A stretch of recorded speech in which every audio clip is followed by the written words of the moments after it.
Bonjour à tous. Aujourd'hui, le module 6 de la formation négociation dans les achats publics. On va parler de tout ce qui fait notre façon de parler et d'interagir avec notre interlocuteur. On va parler des états internes et de l'écoute active. Donc, comme d'habitude, une petite présentation de l'ISAP avec aujourd'hui un zoom sur le diplôme RNCP, essentiellement à destination, ce zoom, de ceux qui voudraient le faire en un an, une présentation du module, et donc le module 6, la recherche de l'intérêt pour l'autre, les états internes et l'écoute active.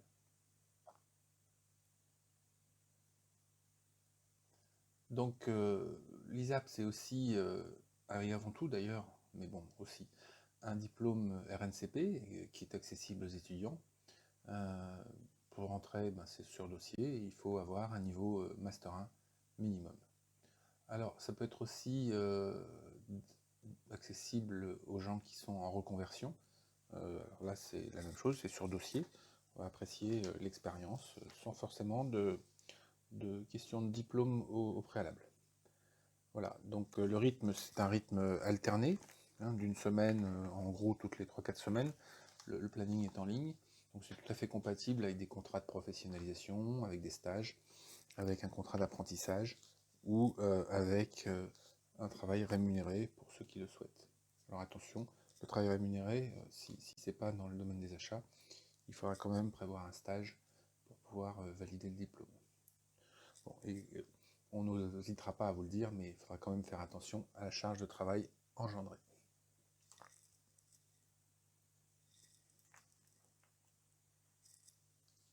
Donc les modules, aujourd'hui, on va travailler essentiellement sur la bonne argumentation, la recherche d'intérêt pour l'autre et le questionnement actif. On avait vu les leviers de la négociation d'attribution. Et puis le prochain module sera l'application à un cas pratique. Un petit résumé de ce qu'on a vu jusque-là. Si vous avez manqué des modules, il faut absolument vous y référer, en tout cas avant d'avoir fait le module 6 et le module 7. Donc les aspects juridiques, les cas d'application dans le module 1, comment on fait la phase 1 pour négocier avec tout le monde dans le cadre d'une procédure avec négociation. Le module 2 décompose la négociation en 4 phases, connaître, comprendre, convaincre, conclure, et vous explique chacune des 4 phases. Le module 3 vous explique comment on prépare, et notamment comment on prépare la phase, les 3 phases, connaître, comprendre et convaincre, mais surtout la phase convaincre, avec le tableau de l'échiquier. Le module 4 vous parle des modes comportementaux, comment on passe du mode compromis, qui est le plus souvent utilisé dans les achats publics, jusqu'au mode consensuel, enfin au mode consensuel. Et qu'est-ce que c'est que l'assertivité comme mode de fonctionnement dans les négociations, que ce soit une négociation d'attribution ou une négociation de résolution de conflit. Et puis le module 5, qui est pour la négociation d'attribution dans le secteur public. Comment on fait pour appliquer tout ça? Quels sont les 6 leviers qui sont utilisables? L'application en cas de phase, et en cas de sortie de cadre, comment on fait pour maintenir l'égalité de traitement? Donc aujourd'hui, le module 5, les états internes, le questionnement actif et l'écoute active. Alors, on va rappeler ce qu'on avait dit lors d'un module précédent, notamment je pense que c'était au module 2. L'idée, c'est dans la phase convaincre, de présenter les avantages qu'il y aurait c'est de présenter à l'autre, votre contradicteur, les avantages qu'il aurait lui à faire en sorte que vous atteigniez vos objectifs. Et donc pour ça, il faut bien comprendre les attentes que cette personne peut avoir lui, comprendre ses attentes pour y répondre de manière à y trouver un avantage à satisfaire votre demande. Voilà. L'idée, c'est aussi, bien sûr, de gérer les objections qui peuvent être émises par votre interlocuteur. Alors, la question aujourd'hui, c'est comment est-ce qu'on va s'y prendre? Alors, on va voir plusieurs thèmes un peu différents, mais le premier thème, c'est la nécessité de maîtriser l'entretien. Lorsqu'on est en formation sur plusieurs jours, il y a un sketch à un moment que je fais avec les stagiaires, quel que soit le stagiaire d'ailleurs, hein, quel que soit son niveau, où je montre, je ne vais pas vous donner la clé, si un jour vous faites ce stage, ça serait embêtant que vous ayez à quel moment ça se passe, où je montre l'importance de la maîtrise de l'entretien. Voilà. Comment est-ce qu'on s'y prend pour maîtriser l'entretien? Donc quand on a bien préparé et qu'on connaît bien ces items, évidemment c'est un sujet que je connais bien parce que je l'ai bien préparé, j'ai donc un mandat, j'ai des contreparties, je connais mes objectifs. Pour arriver à peu près à l'endroit où je souhaite aller, il ne faut pas que je me fasse promener, il faut que je maîtrise l'entretien pour amener l'autre négociateur sur un terrain que je maîtrise. Voilà, et c'est le cas aussi pour vous quand vous serez en négociation. Il faut que vous ameniez l'autre négociateur sur le terrain que vous avez préparé, c'est-à-dire à peu près à l'endroit où vous pensiez que vous devriez être. Vous serez forcément plus à l'aise puisque vous l'avez bien préparé. Vous connaissez déjà les points qui sont en interne chez vous, qui sont des points durs. Vous savez ce que vous ne pouvez pas accepter. Et vous savez ce que vous pouvez accepter aussi, dans l'autre sens. Et comme vous avez bien préparé, vos ressources internes, votre cerveau est beaucoup plus capable de voir les petits écarts avec ce que vous avez préparé que si vous étiez, alors que si vous étiez sur un terrain inconnu, il faudrait défricher le terrain avant de chercher les petits écarts. Donc il vaut mieux être sur un terrain connu, et donc pour ça, il faut aller à peu près à l'endroit où on veut, et c'est toujours mieux quand on a la capacité de maîtriser l'entretien, on arrive beaucoup plus facilement à l'endroit où on souhaite aller. Donc la maîtrise de l'entretien, c'est une des clés de la réussite. Alors on peut tout à fait réussir sans maîtriser l'entretien, hein, mais c'est quand même une des clés. Voilà, donc c'est quand même beaucoup plus facile quand on maîtrise l'entretien. Et pour ça, méthode la plus efficace intellectuellement en termes de ressources utilisées pour maîtriser l'entretien, c'est celle qui consiste à poser des questions. Voilà, parce que pendant que moi je pose une question, qui est généralement courte, alors on va voir que dans certains cas elle peut être un peu plus longue, notamment si vous mettez tout dans la question, ça peut être un peu compliqué, mais ça c'est une question d'expérience et d'habitude. Pendant qu'il répond à une question, moi je peux préparer la suivante, hein, surtout si c'est un bavard. Et mon cerveau, mes ressources internes sont moins sollicitées par une question que par la formulation de la réponse. Donc moi, personnellement, quand je pose une question, je suis plus capable d'analyser que quand je fais une réponse, parce que je consomme moins de ressources intellectuelles et j'ai donc plus de capacités disponibles. Voilà. Donc, à capacité de négociateur équivalente, celui qui pose une question a un avantage en termes de consommation de ressources sur celui qui répond. Alors, il y a plusieurs types de questions. Les questions ouvertes, c'est les meilleures parce que c'est celles qui amènent des réponses les plus longues en face. Hein. Comment, qu'est-ce qui, pourquoi, etc. Donc voilà, ça c'est vraiment allez-y, lâchez-vous. Les questions fermées, alors celles-là sont plus piégeuses hein, parce que il faut tout de suite avoir préparé la deuxième question qui est juste derrière parce que la réponse va être courte au regard de la question que vous avez posée. Hein, pouvez-vous, êtes-vous sûr, vous êtes bien d'accord que, voilà, tout ça c'est des questions sur lesquelles on répond oui ou non.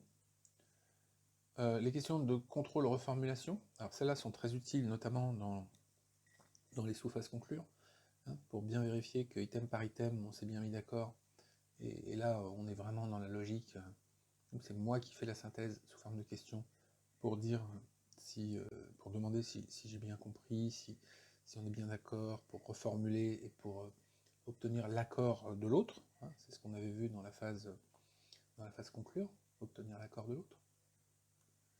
Les questions alternatives qui permettent de faire un choix, hein, de proposer une alternative au négociateur qui est en face de vous, et qui permettent derrière d'arriver plus rapidement.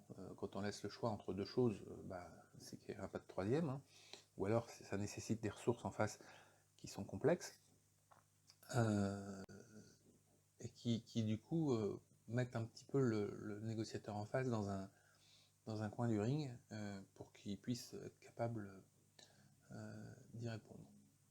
Alors, la question boomerang, à pas utiliser trop souvent parce que ça lasse, hein, quand vous vous sentez un peu piégé et que vous n'avez pas eu le temps de réfléchir. Et vous répondriez quoi à ma place? Et vous en pensez quoi? Et c'est marrant que vous posiez la question. Et ce serait quoi votre réponse à vous? Voilà, donc ça vous laisse un petit peu de temps quand vous vous sentez un petit peu piégé par l'entretien, notamment quand la maîtrise de l'entretien change de camp, pour reprendre le leadership par une question, à une question. Voilà.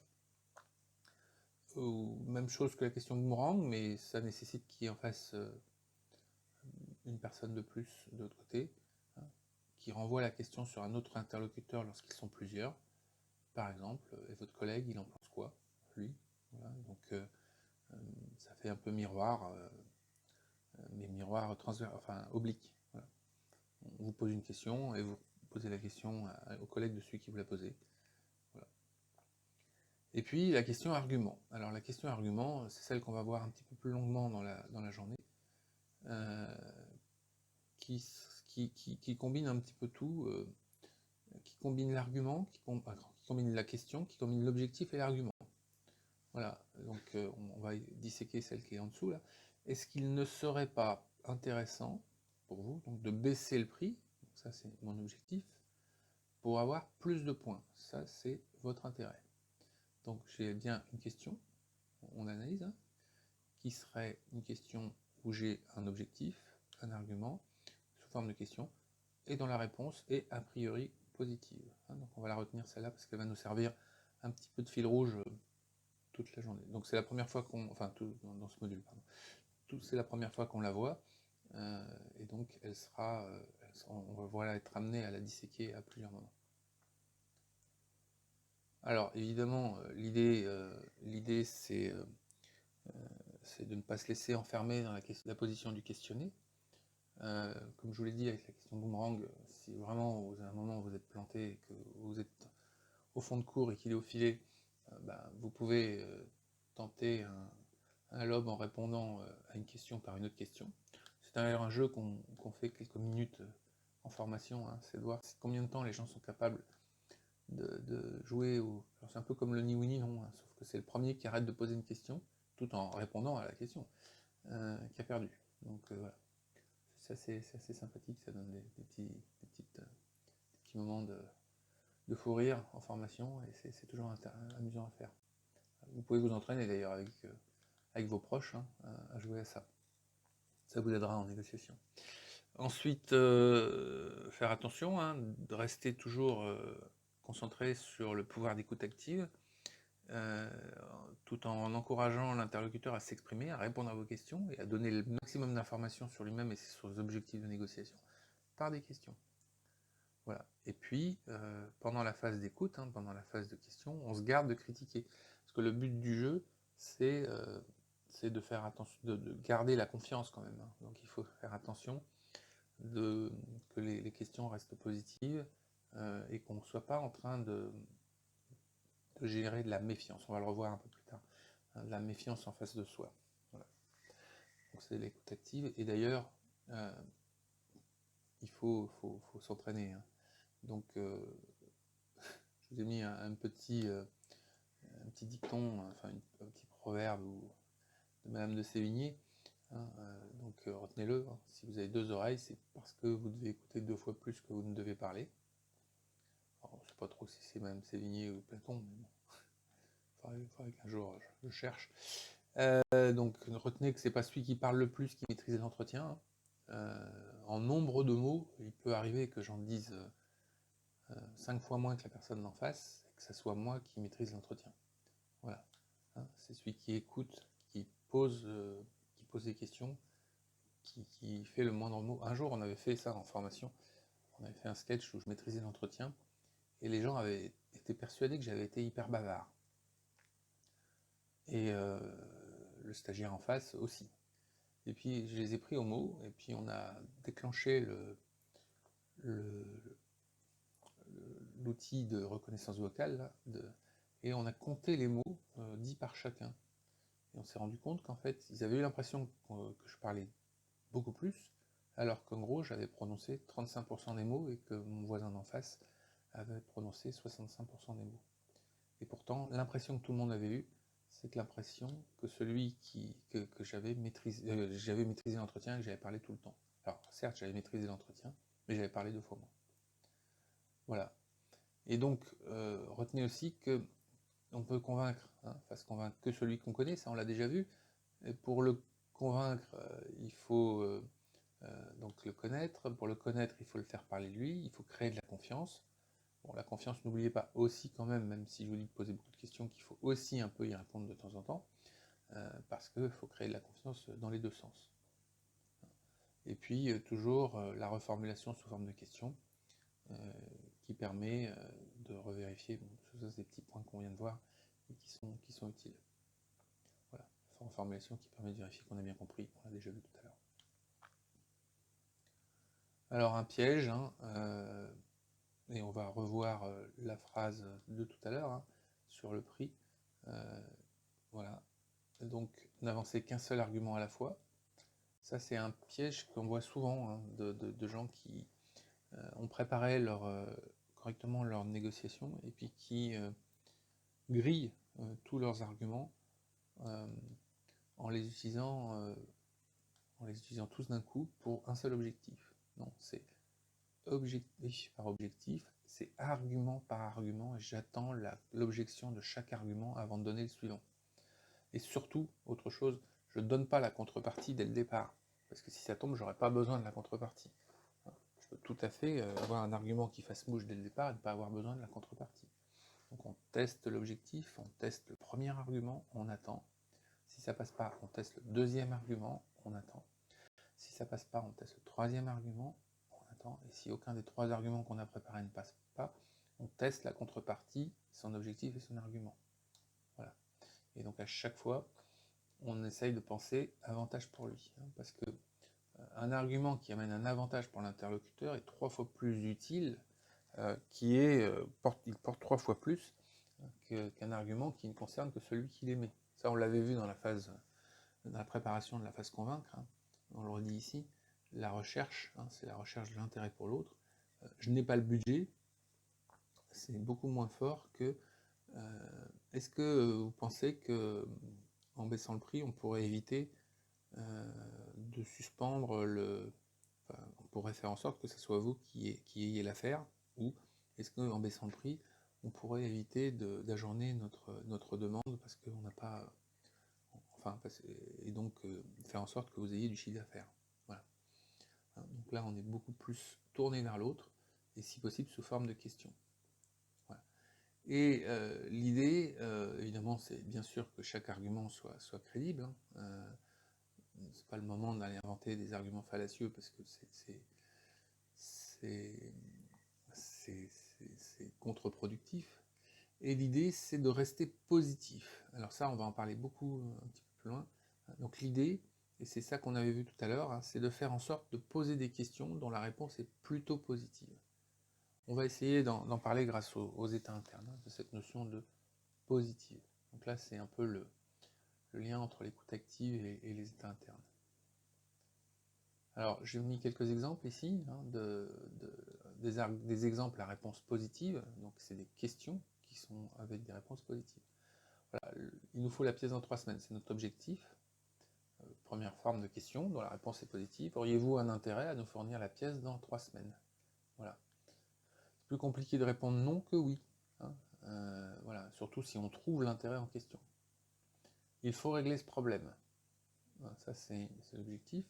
Pensez-vous qu'il serait utile au développement de notre collaboration que vous trouviez le moyen de régler ce problème, par exemple, en dépêchant un ingénieur pour le traiter rapidement? Voilà, donc là, on a l'objectif, régler le problème, on a l'intérêt pour lui, développement de notre collaboration, et par exemple, en dépêchant un ingénieur, on a l'objectif.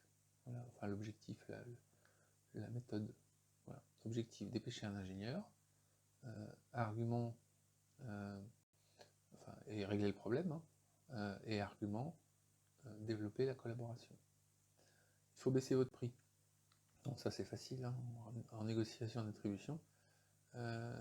Est-ce que vous seriez d'accord pour augmenter votre nombre de points sur le critère prix? Est-ce que vous pourriez, pour ça, vous avez compris que pour augmenter le nombre de points, il fallait baisser le prix. Voilà. Donc là, on est bien dans la recherche du nombre de points. Ça, c'est son intérêt pour lui. Et puis mon objectif, baisser le prix, voilà, qui est c'est son intérêt, pardon, le nombre de points, et mon objectif, qui est la baisse du prix. Alors, maintenant, je vais me placer quelques secondes à la place du fournisseur, pour vous montrer que ça marche dans les deux sens. Je suis le fournisseur, j'ai une contrainte qui m'ennuie, voilà. Et donc le fournisseur, par exemple, il pourrait vous demander, si vous voulez vraiment une baisse de prix, est-ce que vous n'auriez pas la possibilité d'enlever cette contrainte qui ne sert à rien et qui coûte une fortune? Voilà. Donc là, on a l'objectif, faire sauter la contrainte, et puis l'intérêt de l'acheteur, baisse de prix, voilà. Et donc on a bien une question qui est plutôt avec une réponse qui serait plutôt positive, hein, puisque je cherche une baisse de prix, donc j'aurais plutôt envie de répondre oui, et qui va mélanger l'argument et l'objectif à l'intérieur de la même question. Voilà. Moi, ça, il va falloir apprendre à le faire de manière un peu systématique, pardon, pour que ça devienne un réflexe.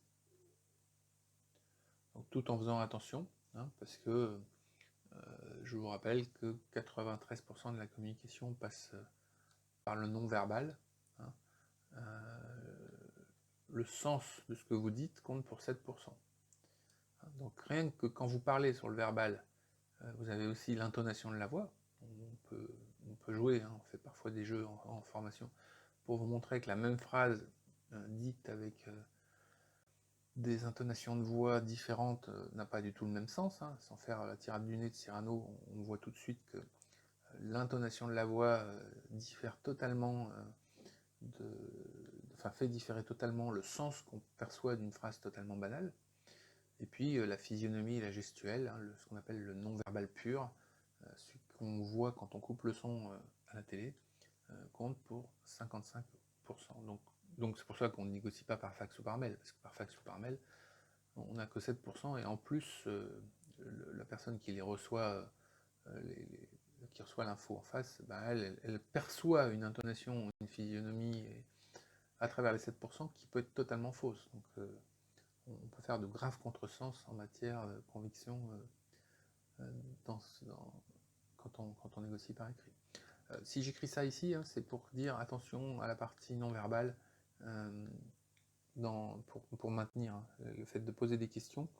Il faut rester assertif, il faut rester dans un mode consensuel.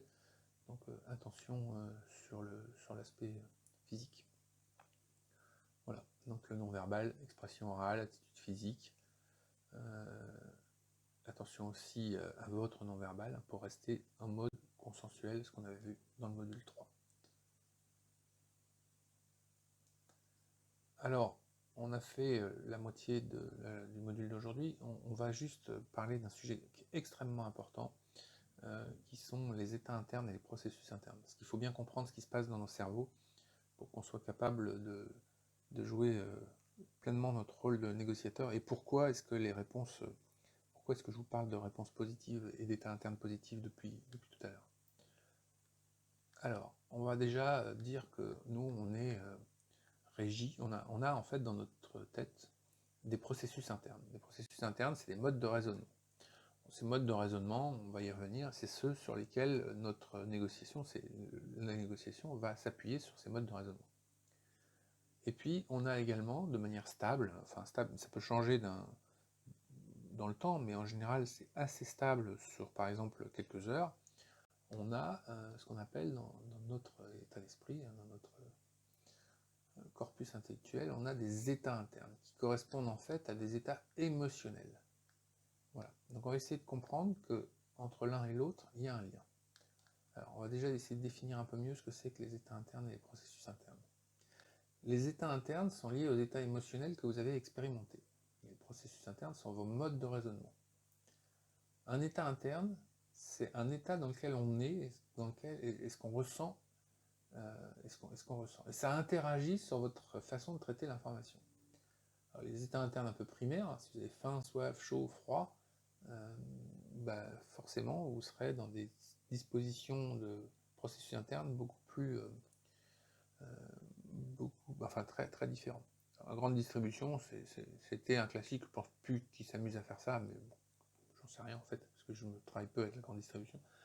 S'amuser à un moment à mettre leurs négociateurs dans des états internes primaires négatifs, hein, en les mettant dans des bulles, en les faisant crever de chaud, en leur donnant pas d'eau, en les énervant, en les faisant attendre des heures, tout ça pour casser un peu les processus internes de résistance. Bon, c'est quand même très moyen, mais bon, c'était des négociations qui n'étaient pas forcément dans le mode consensuel. Donc ça, c'est les états internes primaires. Donc nous, en général, on va juste veiller à ce que les états internes primaires de nos interlocuteurs et de nous-mêmes soient juste corrects. On n'a pas, évidemment, négocié dans une salle où il fait froid, ou chaud, ou trop chaud, c'est compliqué, donc on va juste veiller à être dans des états internes primaires normaux et raisonnables. Les états internes secondaires, par contre, sont plus importants, et on les oublie souvent, ceux-là. Ce sont vos émotions, hein, qui peuvent être tout à fait récents, hein, et tout à fait conscients, ou parfois moins récents, et qui peuvent être enregistrés dans votre mémoire, et qui peuvent être à un moment, qui peuvent revenir à votre souvenir. Par exemple, une négociation se passe bien, puis tout à coup, vous parlez d'un sujet totalement anodin, puis vous voyez votre interlocuteur fondre en larmes, vous avez sollicité chez lui, vous avez remué un état interne secondaire négatif, parce que en utilisant ce mot-là, ou cette phrase-là, ou en parlant de ce sujet-là, vous avez remué un souvenir douloureux. Voilà. Donc il faut y faire attention à ces états internes secondaires négatifs, parce qu'ils vont avoir un impact très très important sur la façon dont on négocie, et sur la façon dont le cerveau de l'autre négocie. Par exemple, si vous avez un état interne négatif, quelqu'un qui est découragé, il va rentrer dans une spirale de l'échec, hein, impossible de négocier, et ça va amener à l'échec de la négociation sur le comportement. Voilà. Parce que le processus interne qui est au milieu, là, état interne, processus interne, comportement, le processus interne va être changé par l'état interne, en fait. Alors que si quelqu'un rentre en ayant confiance en lui, ces processus internes se mettent en œuvre pour être optimistes et positifs, on va trouver une solution, et là on va avoir des comportements beaucoup plus assertifs, hein, comme on l'avait vu, de flexibilité, de recherche de solutions, de réussite mutuelle dans des modes consensuels. Donc on voit qu'il faut faire attention aux états internes à soi, les siens d'abord évidemment, mais également ceux de nos interlocuteurs. Il faut les maintenir le plus souvent possible positifs. Donc nos états internes, c'est ce qu'on dit, on a une action directe sur notre comportement externe, hein, et normalement, si on fait attention à l'autre, on le voit, hein, on voit que ça va pas, on voit qu'il est pas bien, on voit qu'il est, anxieux, qu'il est en colère, qu'il est triste, qu'il est déprimé, voilà. Et donc, si vous sentez ça pour vous ou pour l'autre, il faut faire très attention, parce que des états internes négatifs, ça nous amène à une prédisposition à l'échec. Donc quand vous pressentez l'état interne de quelqu'un, avant même parfois qu'il soit exprimé, hein, juste la façon dont il se déplace pour aller dans la salle de réunion, ou la façon dont il baisse le regard, ou son visage, le non-verbal qui a précédé le verbal, hein, peut tout à fait suffire pour comprendre qu'il y a quelque chose qui ne va pas. Voilà. Quelqu'un qui arrive très en colère, donc quelqu'un qui arrive très en colère, c'est clairement un état interne négatif, et on va être dans une prédisposition à l'échec. Donc il va falloir traiter l'état interne avant de commencer. Alors que dans l'autre sens, un état interne, c'est le dernier point là, ressenti de manière positive, va permettre au contraire de se préparer mentalement à sortir du cadre, à vaincre les obstacles. On aura une vision beaucoup plus positive en fait de la négociation et des échanges de la négociation. En gros, les états internes, donc j'en ai mis quelques-uns ici, dynamisme, joie, sécurité, concentration, confiance, tout ça, ça va être ce qu'on appelle des états ressources, hein, qui vont nous permettre d'avoir des processus internes positifs. Hein. Donc vous voyez le mot confiance, et là il y a un direct avec la phase connaître, hein, créer de la confiance. Frustration, angoisse, colère, tristesse, doute, même chose. Si vous ne créez pas de la confiance, vous pouvez être amené à créer du doute. Ben, ça va créer des états internes limitants. Et donc le but du jeu, ça va être de maintenir ces états internes positifs. De maintenir, et pour maintenir ces états internes positifs, il faut essayer d'être dans le positif. Et c'est pour ça qu'on va essayer en permanence de faire en sorte que les réponses soient positives. Voilà, ça va aider le maintien des états internes positifs. Répondre des oui tout le temps. Oui, c'est quand vous dites oui, vous avez envie de sourire. Quand vous dites non, vous avez envie de faire la gueule. Donc on va essayer de maintenir ces états internes positifs en permanence pour qu'on ait des états ressources en négociation. D'où le fait qu'on aime bien, pour ceux qui y arrivent, poser des questions, hein, ou faire en sorte que la réponse ne soit jamais non, que on ne rentre jamais dans une situation où l'autre soit amené à nous répondre non. Voilà, donc il faut trouver des choses pour lesquelles il va nous répondre des petits oui successifs, des petits pas, mais des petits pas vers le oui, vers le grand oui. Voilà, donc il faut qu'on sélectionne un état interne positif, hein, pour qu'on ait un état ressource positif, et voilà, et donc il faut qu'on soit avec une pensée positive qui va nous aider à préparer cette négociation. Voilà, c'est un peu ce que je viens d'expliquer. On est vraiment dans la logique ici de garder en permanence un état interne positif pour qu'on soit en forme d'état ressource. Voilà. On peut parler 5 secondes de l'avant-dernier point, sur le stress.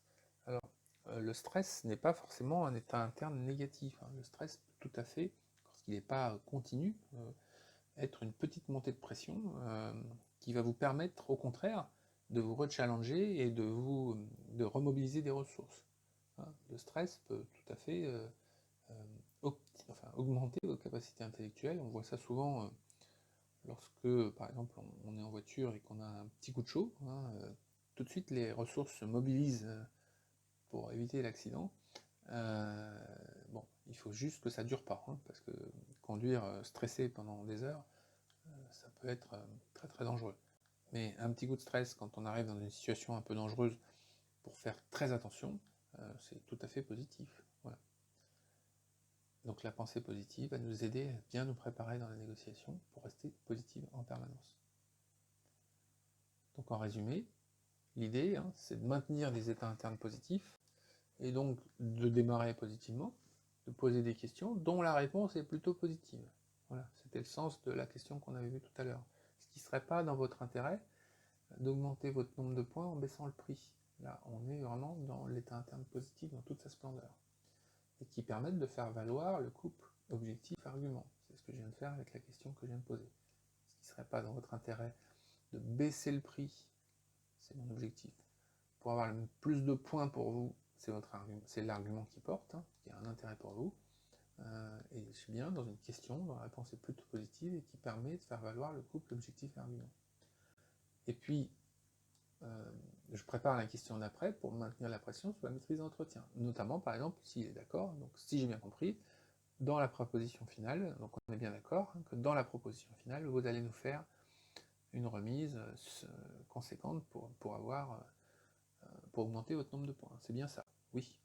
Ok. Et donc on maintient des états internes positifs par la confiance pour que les processus internes de mon interlocuteur restent positifs.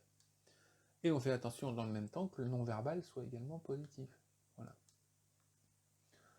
Alors évidemment, hein, tout ça, quand on fait des sketchs, par exemple le 3e jour des négociations sur 3 jours, hein, des jeux de rôle, et que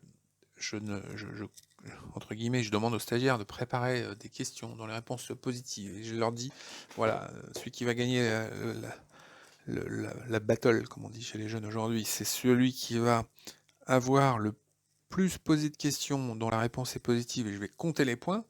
Au bout d'une demi-heure, les stagiaires sortent épuisés, hein, parce que ça leur consomme des ressources mentales absolument extraordinaires, parce qu'ils n'ont pas l'habitude de le faire. Donc il est très important d'être très bien préparé et de s'entraîner à le faire. Voilà, donc revenez régulièrement sur ce sketch et sur ce module surtout, quand vous serez quand vous serez après négociation pour voir si oui ou non, quelle est la part de questions que vous avez posées. Et puis enregistrez-vous aussi hein, discrètement. Vous n'êtes pas obligé d'enregistrer la personne d'en face, mais enregistrez-vous pour voir en débrief si oui ou non vous avez bien joué le jeu du maintien des états internes positifs lorsque vous avez amené vos arguments. Vous verrez que c'est pitoyable en général. Hein. Au début, en tout cas les premières fois, on se dit qu'il faut le faire, et puis pris par la négo, on oublie complètement et on zappe complètement toutes ces recommandations. Puis il y a aussi ce qu'il ne faut pas faire. Hein. Alors, on va y revenir quelques secondes parce qu'on n'en a pas parlé, hein, on a surtout été positif aujourd'hui. Des affirmations. Alors ça, c'est un grand mal français, tout ce qui est écrit là. Hein, c'est vous devez accepter une baisse de prix. Voilà. Je vous impose de penser comme moi. Je vous, voilà. Si vous étiez quelqu'un de normal, vous feriez comme ça. Voilà. Donc ça, c'est très typique, c'est typique, hein, comme on dit, c'est typique français, de passer en force dans le cerveau de l'autre. Bon bah là, forcément, vous cassez la confiance, vous rentrez dans une logique de résistance en face. C'est pas une question, donc il a tout le temps tout le loisir de reprendre la maîtrise de l'entretien par une question. C'est complètement contre-productif. Et vous verrez qu'on le fait souvent. Penser pour l'autre. Alors c'est plus subtil, hein, mais je pense que vous auriez intérêt à faire ça. Non, c'est pas à vous de penser, c'est à vous de lui poser la question pour qu'il pense, lui, et qu'il réponde oui naturellement.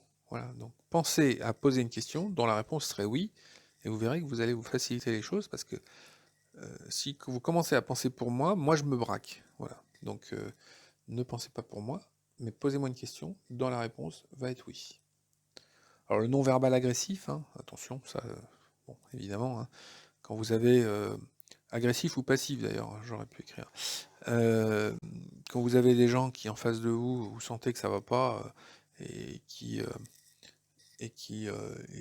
vous mettent dans des situations en négociation où vous n'avez pas envie de coopérer, bon ben, juste, rien que parfois juste par la façon dont ils se comportent, hein, voilà, c'est forcément complètement mort. Hein. À un moment, j'en ai parlé aussi du sujet, hein, plusieurs arguments à la fois. Donc non seulement vous allez gagner des points, mais en plus vous allez prendre moins de risques, mais avec en prime plus de marge. Voilà. Donc là, c'est tout faux, parce que j'ai sorti 3 arguments, euh, j'ai toujours pas mon objectif, et j'ai grillé 3 arguments. Voilà. Donc il y en a 2 qui vont servir à rien. Et alors, si j'avais posé la question, est-ce que vous voulez gagner des points? Est-ce que vous voulez améliorer le délai et gagner des points? Bon. S'il répond non, mais ça vous intéresse aussi, en diminuant le délai, de prendre moins de risques sur le fait que vous soyez pas obligé de supporter le risque je sais pas, de stockage chez vous en améliorant le délai? Et puis, le fait de diminuer le délai et de faire tous les transports d'un coup, ça pourrait pas être une bonne opportunité d'augmenter vos marges? Voilà, là j'ai sorti les 3 arguments les uns derrière les autres, et si j'ai le premier avait suffi, je peux éventuellement y revenir, hein, mais je les sors un par un. Voilà. Et puis, dernière chose, hein, négocier avec un négociateur avec un état interne négatif au démarrage. Alors, souvent on peut le dire, hein, ça peut arriver hein, de voir des gens qui vont pas du tout. Écoutez, je vois que ça va pas, vous voulez qu'on remette cette discussion à une autre fois? Vous souhaitez qu'on qu'on reporte? Vous voulez qu'on se revoie d'ici 1 heure? Peut-être que vous avez un problème à résoudre et peut-être que vous souhaitez qu'on... Voilà, ça dépend. S'il arrive, par exemple, en colère parce qu'il a, je sais pas, il a un problème de transport, etc., bah, ok, calme, c'est pas grave, vous inquiétez pas. Si vous voulez, on prend 1 heure, on va aller boire un pot, et puis on commence la négo dans 1 heure, et puis ça nous permettra de faire une phase connaître un peu plus longue. Voilà. Et cette phase connaître permettra de restaurer la confiance. Voilà. Donc on est très loin hein, de la négo formatée en 1 heure, ou pour l'égalité de traitement de façade, tout le monde a 1 heure chacun, c'est pas le sujet, hein. Là, le sujet, c'est vraiment de faire en sorte qu'à la sortie, on ait la possibilité d'optimiser pour tout le monde. Voilà, c'est ça une vraie négo. Pas une négo administrative, là, on est vraiment dans une négo commerciale. Voilà, c'est fini pour aujourd'hui. J'espère que ce module, qui est un peu différent des autres, vous aura intéressé. Donc il est un peu différent des autres parce qu'on parle beaucoup de psychologie, hein, on parle beaucoup de... Alors il y a des stagiaires qui parlent de manipulation. Oui, on parle un peu de manipulation, hein. L'objectif, c'est quand même d'atteindre mes objectifs en faisant en sorte que